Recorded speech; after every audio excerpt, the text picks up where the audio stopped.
Balita ko may bagong pogi daw. Uy, hindi ako. Itong si bagong VinFast Viper. Ito si VinFast Viper. Sharp yung body lines, aggressive yung stance, tapos yung signature LED daytime running lights, parang sports bike yung dating.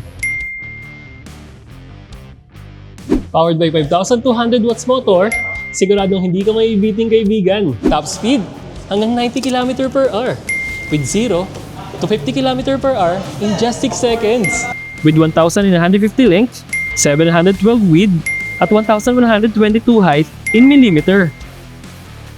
Pagdating naman sa seat height, meron siyang 780mm at 138mm naman sa ground clearance.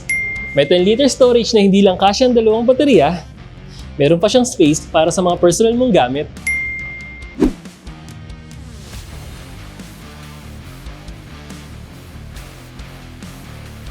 Naka-telescopic front fork,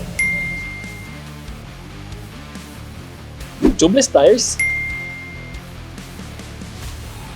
disc brake, drum brake, sub-tank, at dual rear shocks. Para stable ang ride, may smart key, ignition key,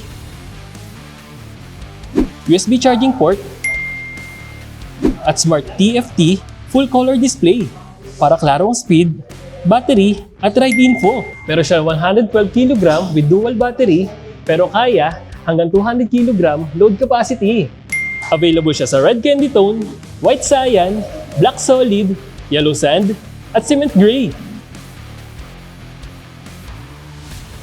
Kaya kung performance, sporty design, at modern features ang hanap mo, panalo ang VinFast Viper kaibigan.